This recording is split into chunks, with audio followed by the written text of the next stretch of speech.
एक पति पत्नी की ऐसी कहानी जो दिल को खुश कर दे।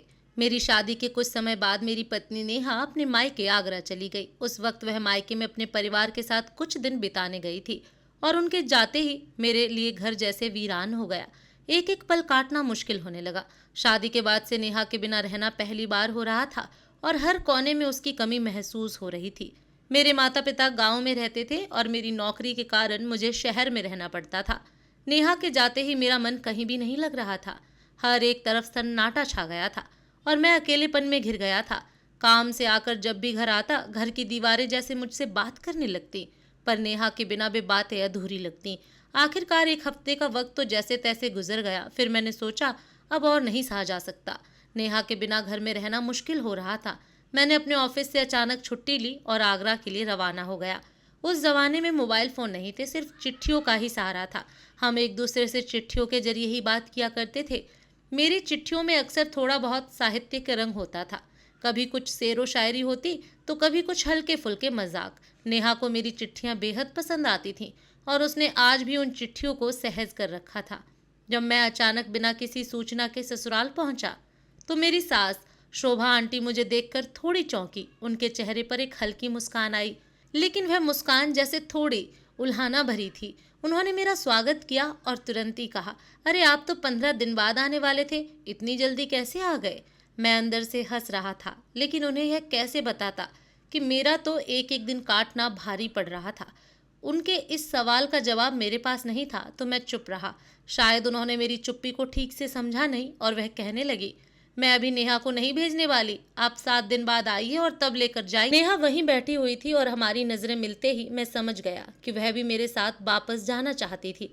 लेकिन अब सवाल यह था कि सासू माँ को कैसे मनाया जाए। मेरी आदत है कि जब भी मुश्किल वक्त आता है मैं जल्दी से कोई ना कोई बहाना बना लेता हूँ। उस दिन भी ऐसा ही कुछ हुआ। मैंने सासू माँ से कहा, मम्मी खाना कौन बनाएगा, आपके बिना घर में खाना बनाना भी नहीं हो पाता।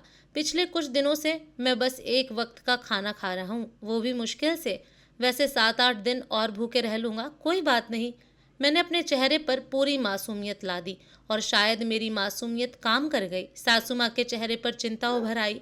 कौन सी सास अपने दामाद को भूखा रहने देना चाहेगी। तुरंत ही उन्होंने फरमान जारी कर दिया, ठीक है इस बार मैं भेज रही हूँ, लेकिन अगली बार जब नेहा मायके आएगी तो 1 महीने के लिए छोड़ना होगा, समझे। मैंने मन ही मन सोचा, मरता क्या ना करता। मैंने भी सोचा अभी तो अपनी बात बनाओ, आगे की आगे देखी जाएगी। हमने उनकी बात मान ली और नेहा को लेकर खुशी खुशी घर लौट आए। नेहा को घर लौटकर बहुत खुशी हुई। जैसे मुझे उसकी कमी महसूस हो रही थी वैसे ही वह भी मेरे बिना रह नहीं पा रही थी। अब मुझे यह समझ में आया कि उसकी भावनाएं भी मेरी ही तरह थीं। कुछ महीने बीते और एक बार फिर से नेहा को उसके मायके भेजने का वक्त आ गया। इस बार साले साहब नेहा को लेने आए और उनके साथ सासू माँ का फरमान भी था। नेहा को इस बार पूरे 1 महीने तक मायके में रहना था। हमने भी हंसते हुए हामी भर दी। इस बार नेहा अपने साथ ढेर सारे कपड़े लेकर गई, क्योंकि उसे पता था कि लंबा रुकना पड़ेगा। तब तक हमारा बेटा मोनू भी हो गया था और अब नेहा के बिना घर में रहना और भी मुश्किल लगने लगा था। लेकिन जो वादा किया वो निभाना पड़ेगा। उस तर्ज पर मैंने खुद को संभाला और 1 महीने के लिए तैयार हो गया। लेकिन मुश्किल तो तब शुरू हुई जब 8-10 दिन बीते ही थे कि नेहा की चिट्ठी आ गई। उसमें लिखा था, तुम्हारे बिना एक एक दिन काटे नहीं कटता, आकर ले जाओ ना। बस और रुकना मुमकिन नहीं था। जैसे ही चिट्ठी मिली मैंने फौरन अपनी पैकिंग की और आगरा पहुंच गया। इस बार जब सासू माँ ने मुझे अचानक दरवाजे पर देखा तो उनका गुस्सा 7वें आसमान पर था।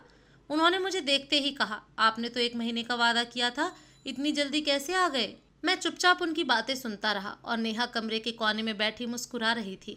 मुझे लग रहा था जैसे उसने मुझे इस स्थिति में फंसा दिया है और अब मजे ले रही है, लेकिन मैंने कुछ नहीं कहा। फिर भी जब सासू माँ ने गुस्से में अपनी बातें जारी रखी तो मैंने धीरे से नेहा को इशारे से बुलाया और उससे कहा, तुम्हारी मम्मी मुझ पर बरस पड़ी है, कुछ तो बोलो उन्हें।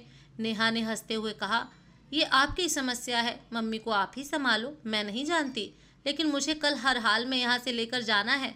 अब मेरे पास और कोई चारा नहीं था। मैंने सासू माँ को दिखाने के लिए अपनी उंगली पर पट्टी बांध रखी थी जिसमें चोट लगी होने का बहाना किया था। मैंने अपनी चोट दिखाई और कहा, मम्मी इस चोट की वजह से खाना नहीं बना पाता, इसलिए मुझे नेहा को लेकर जाना ही पड़ेगा। सासू माँ को यकीन नहीं हुआ, उन्हें लगा कि यह कोई बहाना है। मैंने उन्हें पट्टी खोलकर चोट दिखाई। तो उन्होंने राहत की सांस ली, लेकिन फिर भी वह आसानी से मानने वाली नहीं थी। उन्होंने कहा, मैं अभी भी भेजने के मूड में नहीं हूँ। मुझे लगा कि अब तो कुछ और सोचना पड़ेगा। आखिरकार मैंने सासू माँ से कहा, मम्मी एक बार नेहा से भी तो पूछिए कि क्या वह रुकना चाहती है या नहीं।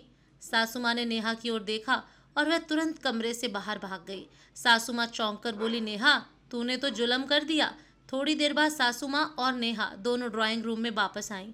सासू माँ ने कहा, मुझे माफ़ करना, मैंने आपसे पता नहीं क्या क्या कह दिया। मुझे नहीं पता था कि नेहा का मन अब यहाँ नहीं लग रहा। बेटी का मन अपने ससुराल में लगना हमारे लिए खुशी की बात है। अब मैं समझ गई हूँ कि आप दोनों एक दूसरे के बिना नहीं रह सकते। हर माँ बाप और हर एक सास ससुर अपने बच्चों में ऐसा ही प्यार देखना चाहता है। यही प्यार तो असली रिश्ते की पहचान है। यह सुनकर मेरी आंखों में भी खुशी के आंसू आ गए। सासू माँ ने हमें आशीर्वाद दिया और कहा, आप दोनों की जोड़ी हमेशा बनी रहे, यही मेरी दुआ है। उस दिन मुझे एहसास हुआ कि प्यार और रिश्तों का असली मतलब यही है, एक दूसरे की खुशी में अपनी खुशी ढूंढना और एक दूसरे के बिना अधूरा महसूस करना। दुख सुख में हमेशा साथ खड़े होना एक अच्छी और सच्ची पति पत्नी की निशानी होती है। दोस्तों, कहानी अच्छी लगी तो एक लाइक ज़रूर करना। धन्यवाद।